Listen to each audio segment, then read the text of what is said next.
Ce soleil, c'est parfait pour filmer. J'adore les reflets.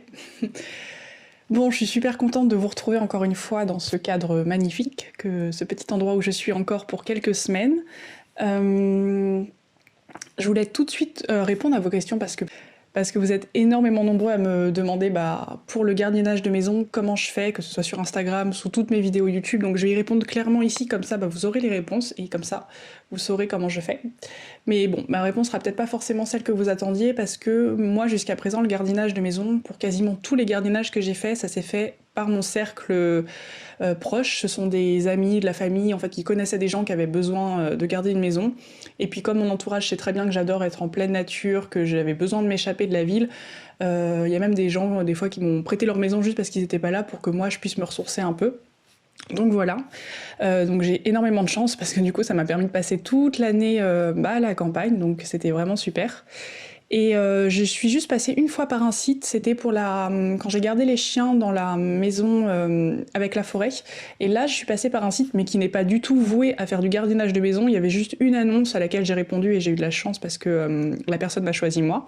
C'est Gens de Confiance, qui est une sorte de Le Bon Coin.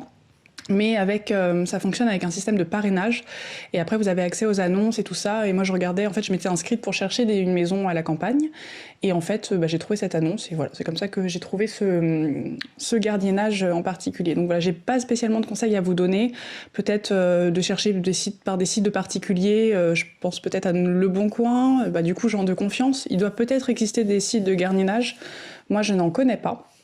Mais voilà, mais sinon ce qui est aussi sympa, là en plus on s'en va vers les beaux jours, il y a le woofing, ça je sais pas si vous connaissez mais c'est vraiment super, c'est vraiment en fait vous allez dans un lieu, souvent ce sont des grandes fermes, et vous donnez de votre temps pour vous occuper de la ferme et aider sur place, donc ça peut être, ça faut voir avec les propriétaires, des fois c'est un jour par semaine, des fois c'est plus, des fois c'est du plein temps, et en échange vous êtes logé, éventuellement nourri, je sais pas, ça dépend des conditions. Moi, je n'en ai jamais fait, mais beaucoup de gens m'en ont parlé. Et beaucoup de gens m'ont dit, tu devrais faire ça, tu vas adorer et tout. Et bon, j'ai pas eu l'occasion d'en faire.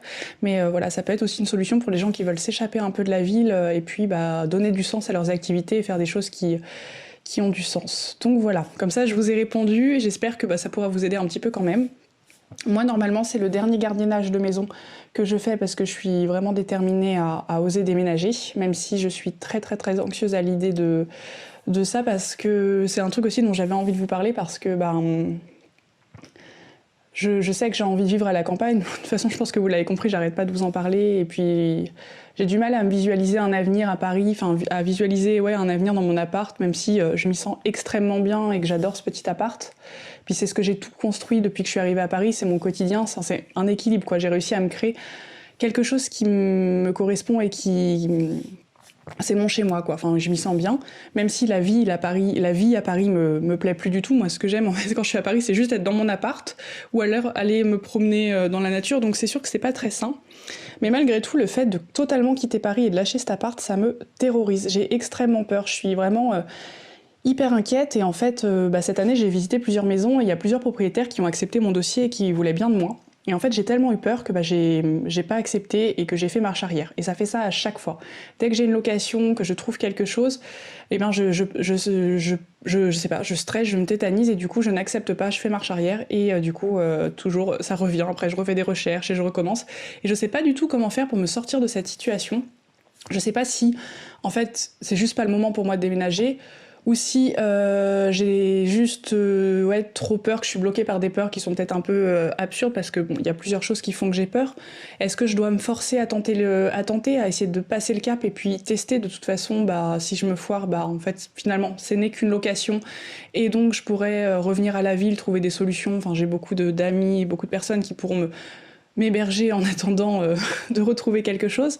J'arrive pas à trouver, j'ai beau y réfléchir pendant des centaines d'heures, j'exagère à peine, mais j'arrive pas à trouver, je sais pas, j'ai complètement peur, je suis tétanisée à l'idée d'officialiser, de quitter cet appartement parce que c'est quelque chose qui me sécurise. Et là, c'est ça qui est chouette, c'est quand je fais des gardiennages de maison, moi, mon appartement, je l'ai toujours. Là, ici, je suis là, je m'occupe des animaux, mais j'ai mon appart. Donc, je l'ai pas encore totalement quitté. Et en plus, je pourrais jamais retourner dans cet appart une fois que je l'aurai quitté. Et comme vous le savez, j'ai mon amoureux qui habite l'appartement juste en dessous, donc on est dans un confort qui est quand même vraiment génial. Est-ce que ça vaut le coup de quitter tout ça pour juste une folie d'aller vivre en campagne? Est-ce que j'ai réellement envie d'aller vivre en campagne? Est-ce que je vais pas déprimer ou je vais me rendre compte que ça va pas me plaire au bout de 2 mois? En fait, c'est ça, j'ai tellement plein d'inconnus, plein d'incertitudes, je sais pas. Et en même temps, si j'essaye pas, je ne saurai jamais. Et je connais ma vie à Paris, mais je ne connais pas concrètement ma vie à la campagne.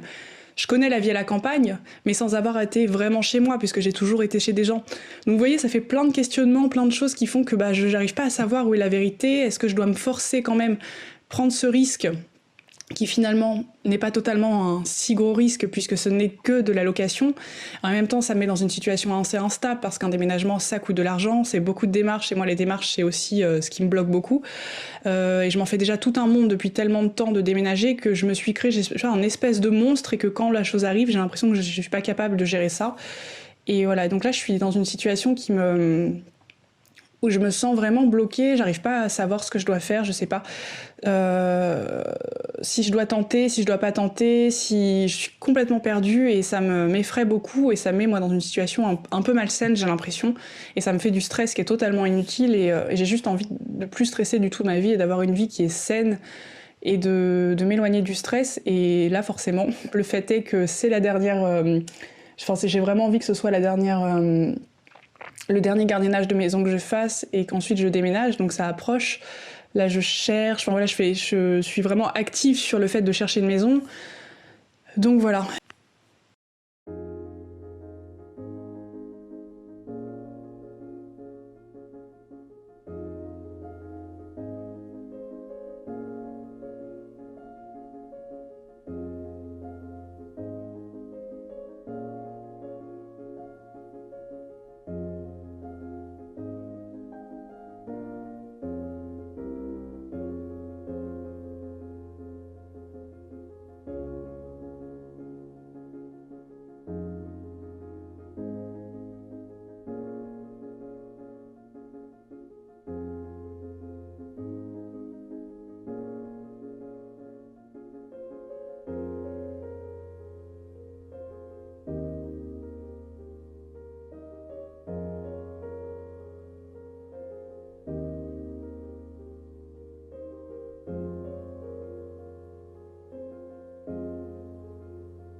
Bon, plus j'y réfléchis et plus je me dis vraiment que, par rapport à ce que je vous disais au début de la vidéo, que toutes ces peurs que je peux avoir par rapport au fait de concrétiser un déménagement, elles sont sûrement pas forcément très utiles et je pense que fondamentalement, il faut que j'ose me lancer et qu'il faut que j'ose passer le cap et que j'ose sauter dans le vide. C'est ce que me disaient des amis et c'est vrai que des fois ça peut faire du bien aussi, même si je suis du genre quand on me dit souvent genre il faut sortir de sa zone de confort, moi je suis pas toujours d'accord avec ça parce que quand on est bien dans sa zone de confort, à quoi bon se forcer à sortir de cette zone et à tout arrêter. Bonjour Kali, il y a le chat.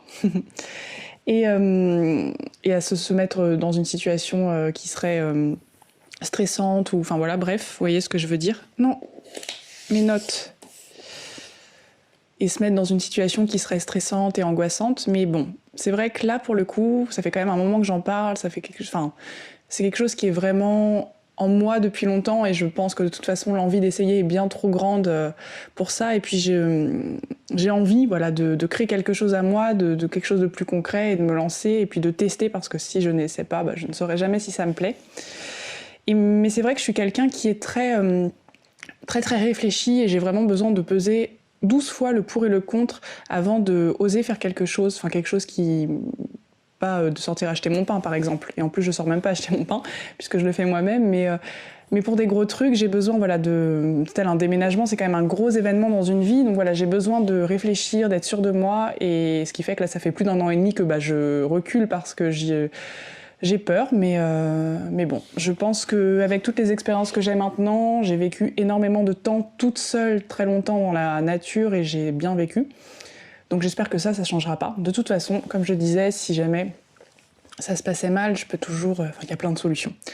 Mais ce que je voulais dire par rapport à ça, c'est que oui, de toute façon, j'ai envie d'un quotidien un quotidien encore plus à fond dans ce que je fais en ce moment, qui soit plus concret, parce que là je suis chez des gens, et puis j'ai envie de me lancer, de créer mon truc à moi, et puis de partager tout ça avec vous, parce que moi aussi c'est un truc qui est hyper important, c'est de développer encore plus cette chaîne YouTube, et de pouvoir vous parler de choses encore plus concrètes, de vous montrer mon quotidien, mon vrai quotidien à la campagne, avec...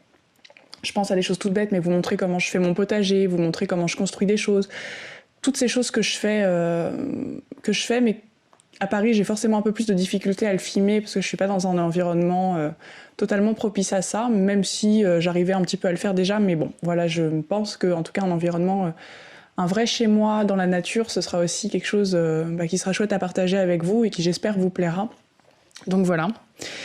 Et puis c'est aussi un projet d'une vie, c'est-à-dire que c'est quelque chose que je fais pour moi, mais que j'ai aussi envie de partager avec mes proches. J'ai envie de faire partager tout ça, aussi de le partager avec vous, et puis pourquoi pas à plus long terme développer quelque chose de collectif avec des gens. Je pense que ça peut être super de créer des choses en commun, et c'est vrai que j'ai toujours, en tout cas en ce moment, j'ai besoin de faire des choses pour moi, mais je sens qu'à terme, l'esprit collectif est quelque chose d'hyper important et de très utile, et je pense que j'aimerais bien me diriger vers ça. Donc voilà, ça laissera la possibilité à plein de projets de mûrir aussi, et je pense que ça peut être hyper important. Donc voilà, j'avais besoin de vous parler de tout ça. Ça me fait du bien aussi, moi, de vous parler, et de pouvoir exprimer aussi ce que je ressens, mes craintes, mes échecs aussi, mes réussites, tout ce qui se passe dans ma vie. Moi, j'adore partager tout ça avec vous, et c'est devenu quelque chose de quotidien, puisque je le fais régulièrement, et c'est même en train de devenir vraiment pleinement mon métier. Donc c'est juste un rêve qui est en train de se réaliser. Donc je suis tellement heureuse de tout ça, et tellement reconnaissante, je pense que je vous le dis pas assez, mais je suis extrêmement reconnaissante de vous avoir, parce que vous êtes une communauté extrêmement bienveillante. Je revois souvent les mêmes personnes qui commentent, ça me fait plaisir, j'ai l'impression d'avoir une petite famille qui est en train de grandir, et c'est si agréable. Donc voilà, je suis juste super contente. Et je voulais aussi, parce que vous avez été nombreux à me demander, une vidéo, je pense que je vais vous préparer une vidéo sur la routine des animaux tant que je suis encore ici, où je vais me filmer du matin jusqu'au soir pour vous montrer totalement la routine des animaux, pour que vous voyez comment je m'occupe de ces petits amours, pour toutes les personnes que ça intéresse et qui potentiellement voudraient avoir des biquets ou des petites poules, comme ça pourra être que du plus. Bon, et moi je vais aller filer voir les animaux.